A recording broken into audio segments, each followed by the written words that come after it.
Sur le versant production, quand nous avons démarré, les craintes de certains pouvaient être qu'on en perde notre âme des hâtes et donc qu'on ne bascule que prod. Puis finalement, les gens se sont rendus compte que non, ça allait dans le bon sens. Et quand nous avons étendu au secteur médico-social, les choses se sont faites, j'allais dire naturellement presque, ou en tout cas très facilement. Et voilà, les quelques craintes qu'on avait se sont levées d'elles-mêmes. 2, 4, 18 et 10.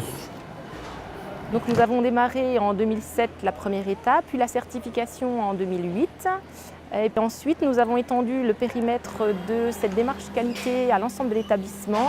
Et en 2011, nous avons eu la certification sur tous les AT, y compris le versant médico-social, qui pour nous était important d'entrer dans la certification puisque notre mission travail ne va pas sans notre mission d'accompagnement. Au niveau de la certification, ça s'est passé sur une activité de Plasticomium. C'était une activité d'assemblage de pièces automobiles. Le client voulait qu'on soit certifié au niveau de l'activité, donc c'était une garantie de traçabilité, de qualité pour au niveau du travail.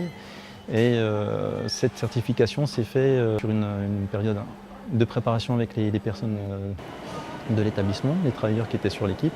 Et chaque personne a été auditée. Donc il y a eu des travailleurs qui ont eu des moments d'interrogation, de crainte et de doute, mais ça s'est très bien passé parce qu'il y a eu beaucoup d'échanges avec eux. On a l'exemple ici d'un point qualité sur une activité bien précise, c'est l'assemblage de trousses à outils pour un client automobile.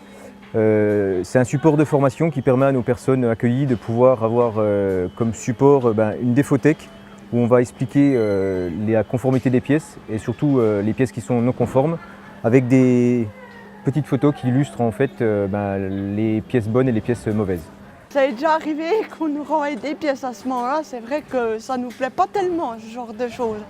Donc on essaye au plus possible de faire notre travail pour qu'il soit de qualité et qu'on n'ait pas à nous renvoyer les pièces.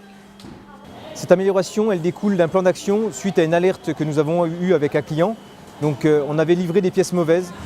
L'exemple tout bête, on a inversé les gauches et les droites dans le contenant final. On a livré les pièces et on a eu une non-conformité. Notre client nous a demandé une correction et on a fait une analyse de cause. Et dans le cadre de l'analyse de cause, on a mis en place plusieurs solutions. Et ces solutions découlent vraiment d'un travail dans le cadre de la qualité et dans le traitement des alertes que nous avons quelquefois avec nos clients.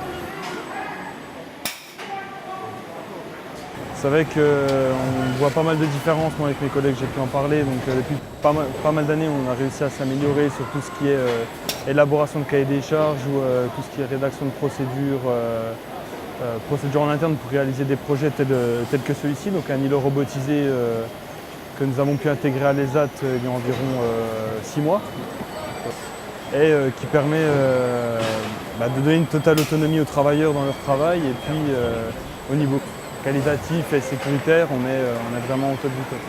La qualité, ce n'est pas qu'un morceau de papier, ce n'est pas qu'une des contraintes de papier, ce n'est pas que des contraintes d'atelier, c'est vraiment une valorisation de la personne sur leurs compétences. C'est vraiment, oui, ça montre ce que les travailleurs peuvent faire. Et ça n'a pas de prix.